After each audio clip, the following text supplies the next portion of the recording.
নিজের জীবনে নিমের প্রয়োগ না করেন তাহলে আপনার রোগ প্রতিরোধ ক্ষমতা বাড়বেই না। তাই নিম হলো অত্যন্ত গুরুত্বপূর্ণ। এর থেকে আপনি কি শিক্ষা পেলেন? এটাই যে জীবনে কখনো অন্য কারোর মাপকাঠি দ্বারা নিজেকে পরখ করবেন না।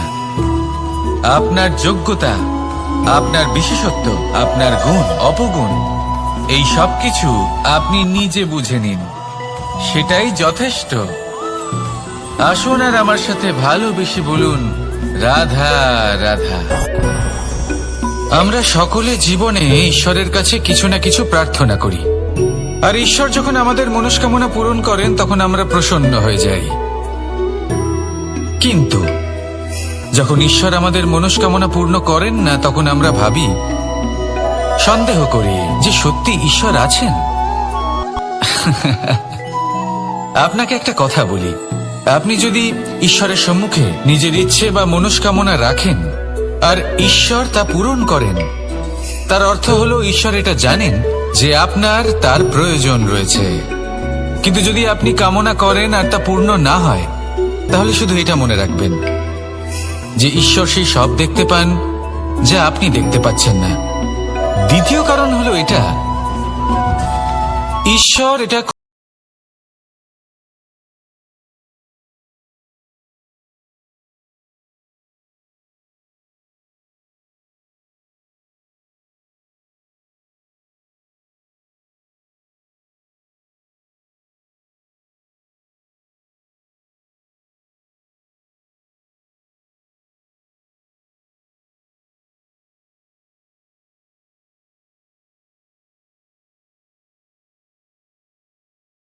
আর আমার সাথে ভালোবেসে বলুন, রাধা রাধা।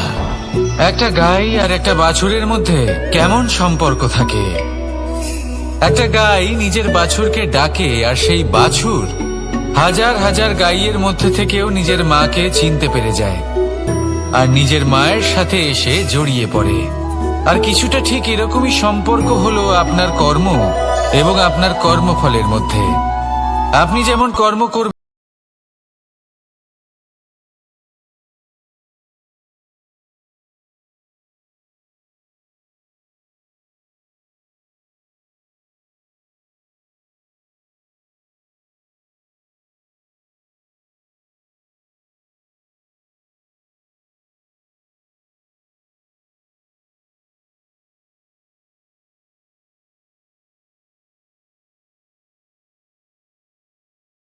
আর যদি আপনি শুভ কর্ম করতে চলেছেন, তাহলেও আপনি প্রস্তুত থাকুন। আপনার কর্ম যেমন হবে তেমন ফল আপনার কাছে নিজে থেকেই চলে আসবে। আজ না হোক কাল, কাল না হোক অন্য কোনো সময়, অবশ্যই আসবে।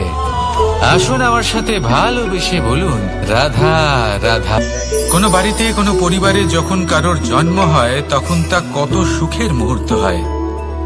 সেই ছোট্ট সন্তান যখন কিছুটা বড় হয়, সে হাঁটার চেষ্টা করে, আর সেই প্রক্রিয়াতেও খুব বড় একটা শিক্ষা লুকিয়ে রয়েছে, ঠেলে দেওয়া।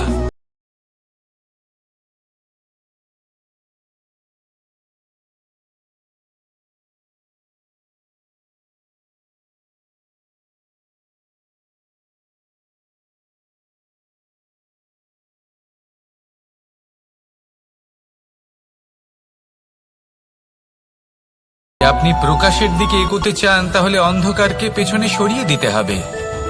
যদি আপনি ভবিষ্যতে সফল হতে চান, তাহলে অতীতের যে অসফলতাগুলিকে পেছনে সরিয়ে দিতে হবে। যে জল বইতে বইতে থেমে যায় তাকে আমরা নালা বলে থাকি, তার থেকে দুর্গন্ধ বের হয়। কিন্তু যে জল বইতেই থাকে তাকেই আমরা পবিত্র জল বলি। তাহলে আপনিও কর্ম করতে থাকুন, কখনো থামবেন না। আর আমার সাথে ভালোবেসে বলুন, রাধা রাধা। যোগ সমস্যার সমাধান করতে পারবেন। এবার যদি কথা বলি সব থেকে কঠিন সময়ের, তাহলে সেটা হলো বিচ্ছেদের। যা মা সীতাকে সহ্য করতে হয়েছে শ্রীরামের জন্য, রাধা কৃষ্ণকেও সহ্য করতে হয়েছে।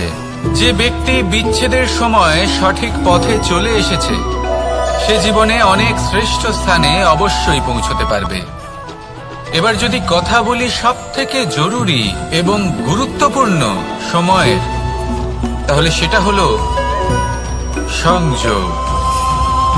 সকলকে সাহায্য করতে থাকুন। আপনি অন্যদের সাহায্য করে তাদের যত আনন্দ দিতে পারবেন, ততটাই আনন্দ আপনারও জীবনে অবশ্যই আসবে। আসুন আর আমার সাথে ভালোবেসে বলুন, রাধা রাধা। কামবোধ, এটাই আপনার অন্তরের প্রথম শত্রু। বেশিরভাগ মানুষই কামবোধ বলতে লালসা বোঝেন, কিন্তু এটা সম্পূর্ণ সত্য নয়। কামের আসল অর্থ হলো কামনা। এটা খুবই সহজ ব্যাপার। মনুষ্য শরীর থাকলে, মানুষের মন থাকলে এই কামনা অবশ্যই থাকবে। এবার এটাই দেখতে হবে যে এই কামনা নেতিবাচক কামনা নাকি ইতিবাচক কামনা। অন্য কারোর জিনিসে নজর দেওয়া, অন্য কোনো মানুষের উপর নজর দেওয়া, কোনো অনুচিত বস্তুর দিকে নজর দেওয়া, এই নেতিবাচক কামনা। আর এই দুষ্কামনা মানুষকে দিয়ে অপকর্ম করাবেই করাবে। তাই মনে রাখবেন, যে ব্যক্তি নিজের কামনাকে নিয়ন্ত্রণে রাখতে পারেন, তিনি সঠিক পথেও থাকেন, সঠিক লক্ষ্যে পৌঁছতেও পারেন। যিনি কামনা নিয়ন্ত্রণে রাখতে পারেন না, তিনি তার পথও হারিয়ে ফেলেন এবং লক্ষ্যচ্যুতও হন। তাই মনে রাখবেন, নিজের কামনাগুলিকে নিয়ন্ত্রণে রাখুন।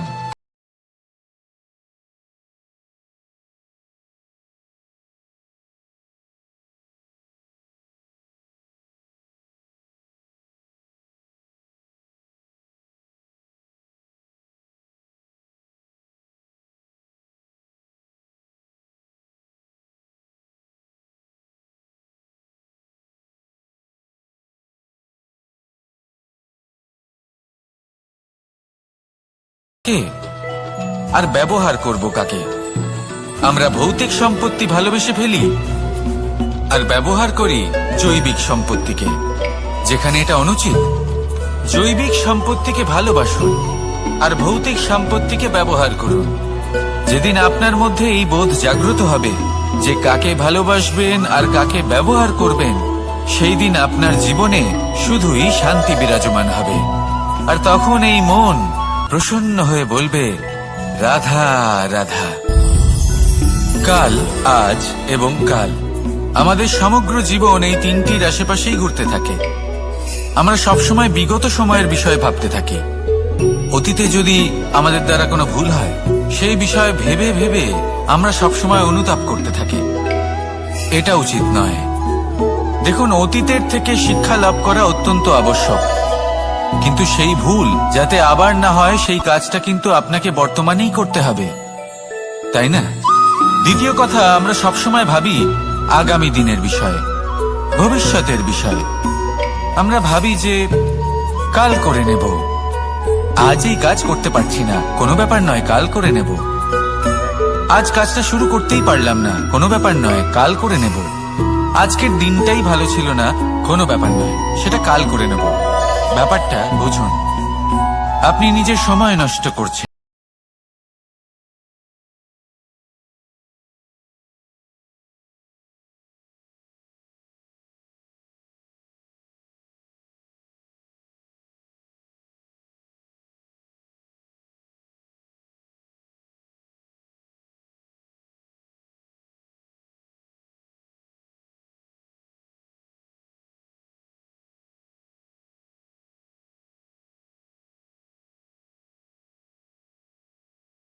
কারণ যে বর্তমানে নিজের ভিত স্থাপন করেন না, ভবিষ্যৎকালে তার সুন্দর শক্তিশালী ভবন কখনো নির্মাণই হয় না।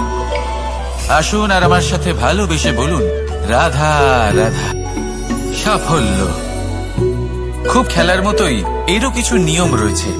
আর প্রাথমিক নিয়ম হলো, এই সাফল্য লাভ করার জন্য সাফল্য লাভ করার স্বপ্ন আপনাকে অবশ্যই দেখতে হবে আগে। হ্যাঁ, কিন্তু শুধুমাত্র স্বপ্ন দেখলেই কিছুই হবে না। স্বপ্ন দেখুন, তারপরে আপনার নিজের নিদ্রাকে ভঙ্গ করতে হবে, দিনরাত পরিশ্রম করতে হবে, দিনরাত চেষ্টা করতে হবে। তবেই এই সাফল্য আপনার কাছে আসবে আর আপনার পদানত হবে। তাহলে স্বপ্ন দেখুন আর পরিশ্রম করে তাকে সার্থক করুন। যদি এটা করেন, তবেই সাফল্য সহজেই আপনার কাছে আসবে। আর তখন মন প্রসন্ন হয়ে বলবে, রাধা রাধা। সমস্যা, প্রত্যেকের জীবনেই সমস্যা আসা যাওয়া করে, আর প্রত্যেক মানুষ সমস্যা আসার পর তার সমাধান খুঁজতে উঠে পড়ে লাগে। কিন্তু যখনই সমস্যার সমাধান হয়ে যায়, আমরা সুপ্রসন্ন হয়ে যাই এবং অসাবধানও হয়ে যাই। আমাদের মনে হয় যে আমরা সম্পূর্ণরূপে সমস্যার অন্ত করেছি, কিন্তু কোথাও না কোথাও একটা ছোট্ট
মুদ্রার এই জীবনের দুটি দিক। কিন্তু যখনই আমরা ঈশ্বরের কাছে প্রার্থনা করি, তখনই আমরা সুখ চাই, আর সেই সুখ আসেও। আর যখনই সেই সুখ আসে, তখন ব্যক্তি সর্বপ্রথম তাকে ভুলে যায় যে দুঃখের সময় ওনার সাথে ছিলেন।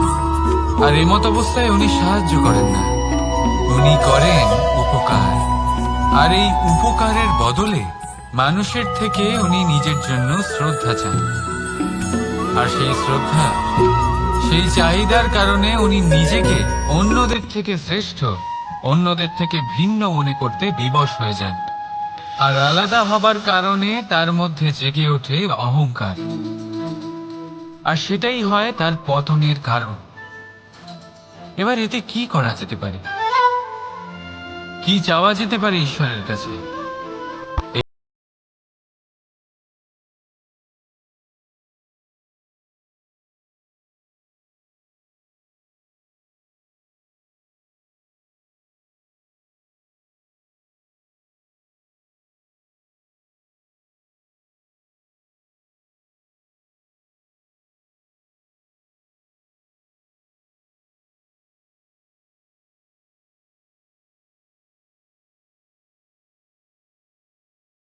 যাওয়ার বিশ্লেষণ আপনি কিভাবে করবেন তা আপনার উপরে নির্ভর করছে। ওই আকাশের দিকে তাকান, ওই মেঘ, ওটাও ভেঙে পড়ে, কিন্তু নিজে ভেঙে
গল্পকে আপনি নিজের জীবনে কিভাবে প্রয়োগ করবেন, কিভাবে তাকে কাজে লাগাবেন, সেই সিদ্ধান্ত আপনাকে নিতে হবে। যারা হেরে যান তারাও জীবনে থমকে যান, আবার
সামনে এগিয়ে যান। এবার এমন একটা পথ এলো যা পুষ্পে ঢাকা।